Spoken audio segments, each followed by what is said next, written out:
Sige mga tao, dahil ang alam nyo, kapag nag-angkat ka ng mga tao mula sa ikatlong mundo, nagiging ikatlong mundo ka rin. Hindi rasista na sabihin yan. Nagsasabi lang ako ng mga katotohanan base sa malinaw na obserbasyon. Makikita nyo na maraming dating malilinis na lungsod ay naging parang mga tambakan ng ikatlong mundo.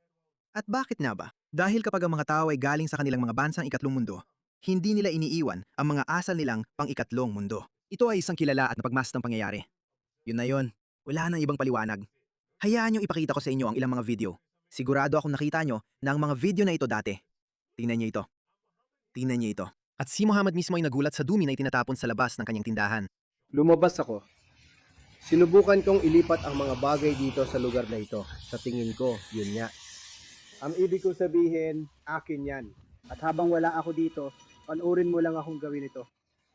Hindi ko maintindihan ang sinasabi niya, pero baka ikaw kaya mo. Kita mo naman, ayokong hawakan yan. Dapat mo talagang mapanood to. Machete. Ano? Meron akong machete dito. Kita naman natin dito. Ah, machete. Sige. Parang ano to? Machete, di ba? Pare, kailangan kong tawagan ng pulis para i-report to. Nasa labas to. Oh, Karamihan sa mga kalsada, mataong mga lansangan, yan ang Birmingham. Ang ikalawang pinakamalaking lungsod sa UK. nakaramihan ay pinamumunuan ng mga Muslim na konsehal at Muslim na alkalde. At dito rin matatagpuan ang pinakamalaking populasyon ng Muslim. Kaya malinaw, naipakita ko na sa inyo ang marami sa mga video na ito dati. Tulad din ito. Tingnan mo ito. Ito ay London, alam mo? Tingnan mo yan, puro Muslim na lugar. Lugar ng mga migrante. Hindi ko alam kung lahat sila ay Muslim. May mga lugar din na Indian tulad ng South Hall. Medyo madumi rin doon. At hindi ako ang nagsasabi niyan. Mismo mga Indian ang nagsabi niyan. Kaya alam natin na kapag dumating ang mga taong ito, dala nila ang mga nakasanayan nila mula sa ikatlong mundo. Hindi mo basta-basta mababago yan ng biglaan. Hindi ganoon ang nangyayari. Pero matagal ko nang binabalaan ng mga kapwa ko Aussie na mangyayari rin ito sa Australia.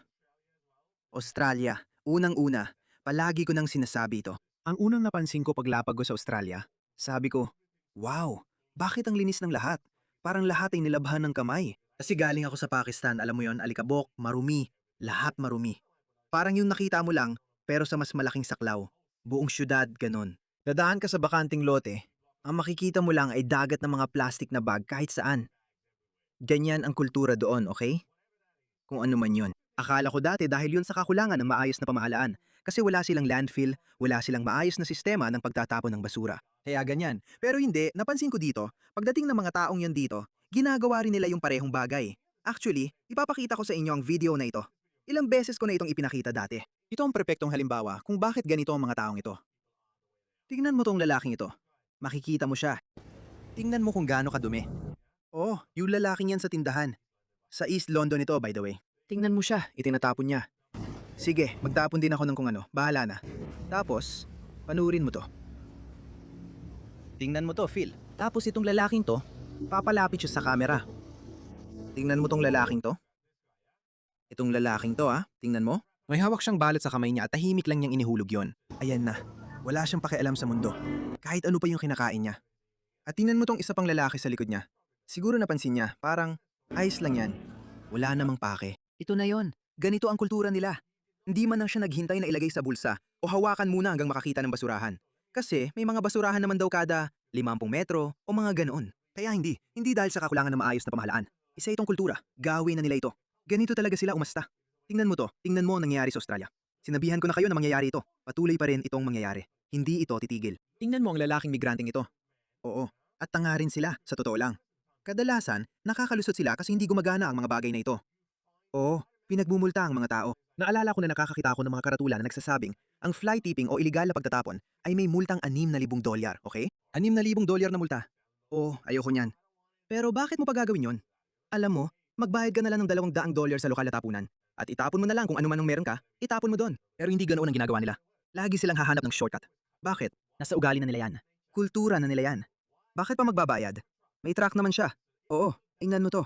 Isang ilegal na nagtatapon ng basura ang nahuli matapos mabaw ng truck niya. Kaya na-stuck ang truck niya at hindi na siya makalis. Parang hindi na ako makakatakas ngayon. Ngayon, hindi ko alam kung Muslim siya o Indian. Pero hindi na ako magugulat kung alin man sa dalawa dahil ganyan talaga ang nangyayari. Kaya ang illegal na nagtatapon ng basura ay nahuli matapos itapon ang mga basura mula sa demolition sa gilid ng kalsada sa Hilaga ng Melbourne. Nastuk ang kanyang truck habang sinusubok ang tumakas. Hilaga ng Melbourne. Doon ako nakatira. Mga larawan ng truck at isang lalaki na pinaniniwalaang siya ang driver ay ibinahagi sa social media noong Miyerkules ng konsehal ng lungsod ng Hume na si Kurt na kinumpirma na ang driver ay nahaharap na yon sa malaking multa. Bakit? $6,000 sa tingin ko. Pero bakit hindi siya ipa-deport? Ipa-deport siya, yun lang. Ibig kong sabihin, hindi ko inakala na magiging parang Inglaterra ang Australia dahil may ilang pagkakaibang kultural mga banyayad na pagkakaiba. Magaling ang Australia pagdating sa multa. Ewan ko, ang Britanya, sa kung anong paraan, nawala na nila yon. Nakikita ko ang mga Muslim na may dalang bangkay ng kambing sa mga shopping trolley, mga halal butcher.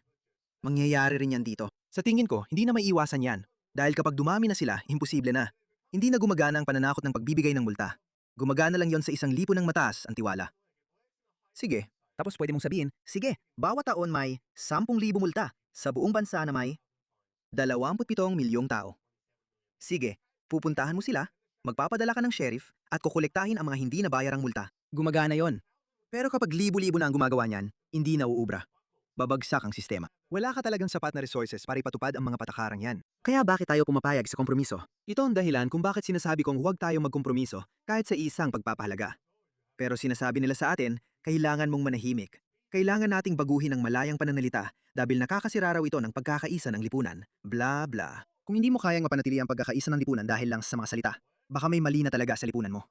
Oo. At kung patuloy na gagawin ito ng mga taong ito, at hindi rin ito isang insidente lang sa Australia. Ingnan mo ito. Ingnan mo ito. Ito ay sa Victoria, Australia. At naiunat ko na itong mga 2 linggo na ang nakalipas sa isang video. At ipinost ko sa Facebook, wala pang 1 linggo ang nakakaraan. Pero eto ang basura sa Clayton. Sige, laro. Kaya, Baton. sige uli, tapos na. 100 metro ang haba ng itinapong basura. May mga materyales ng konstruksyon. May mga basurang galing sa bahay, bubong, mga carpet, mga kama at kung ano-anong mga bagay. At alam mo ba kung sinang namamayani ngayon sa industriya ng pagtatayo ng gusali sa Australia? Mga Indiano. Oo. Ito ay pampublikong record. Suriin mo. Matagal ng mga Aussie ang nagtatayo ng mga bahay. Dati, sa bawat construction site, may 2 malalaking basurahan sa labas. Oo. Bawat bahay na itinatayo, may malalaking basurahan sa labas. Doon napupunta lahat ng basura mula sa konstruksyon. Pero magastos yon. Hindi ko alam, siguro mga 1,000 o ganun. Hindi ko talaga alam. Itong mga tao, kultura na nila yan. Gusto nilang makatipid ng $1,000. Kaya ang ginagawa nila, sige, itapon na lang natin sa bakanting lote. Ito, ayon sa Kingston City Council, ay responsibilidad ng Department of Transport. Pero tumawag ako sa Department of Transport, nagreklamo ako, inirehistro ko ito. Sabi nila, walang problema, mapapadala kami ng tao doon na titinan ito. Pero nandito pa rin, wala kayong ginawa. Kaya sa mga lokal nating kinatawan, kailangan ninyong gumawa ng aksyon. Anong gagawin ninyo? Wala ito sa kontrol ng kahit anong konseho o sinuman sa lokal na antas. Ang ating pamahalaang federal ay nagdadala ng mga barbaro ng Third World mula sa mga bulok na kultura ng Third World. At syempre, gagawin nila ang nakasanayan nilang gawin. Tumayo ka. Hindi ito nangyayari dati mga pare.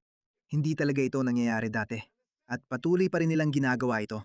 At lalo lang itong tumitindi dahil kay Anthony Albanese.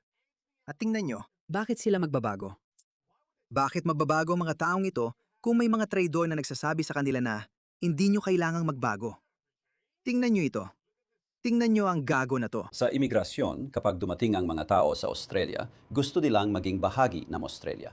Yan ang gusto ng mga tao. At hindi ko kailanman tinanggap ang salitang asimilasyon. Ayokong mawala ang pagkakakilanlan nila. Ang salitang integrasyon ay matagal nang ginagamit bilang bahagi ng usapang multicultural. At yon na yon. Gusto natin ang mga tao dahil sa kung sino sila. Hindi ko kailanman sinamayunan ang konsepto ng melting pot na parang kailangan mong mawala ang buong pagkakakilanlan mo. Ang buong pagkakakilanlan mo ay parang kailangan mawala. Hindi mo kailangan magbago. Hindi kailangan magbago. Dalhin mo lang. Gusto mo bang dumumi sa kalsada? Ayos lang yan. Ilang eksena na ba ang nakikita natin na yon? Mga taong dumudumi sa kalsada. Mahalaga ang mga kultura. At tingnan mo, sa palagay ko, masama rin itong refleksyon sa India dahil ang India ay nagbigay sa mundo ng ilan sa pinakamahuhusay na isip. Totoo naman. Noon kasi, may pamantayan pa ang mga bansang kanluranin. Pinapapasok nila ang pinakamagagaling. At yan ang dapat mong gawin. Kailangan mong papasukin ang pinakamagagaling at pinakamatalino, hindi ang mga walang kwenta. Sila ang dinadala natin ang mga walang kwenta mula sa mga baryo nila. Alam ko, pati mga Indiano sinasabi yan sa atin. Pati mga Indiano, sinasabi na dinadala nila ang pinakamasasama sa pinakamasama.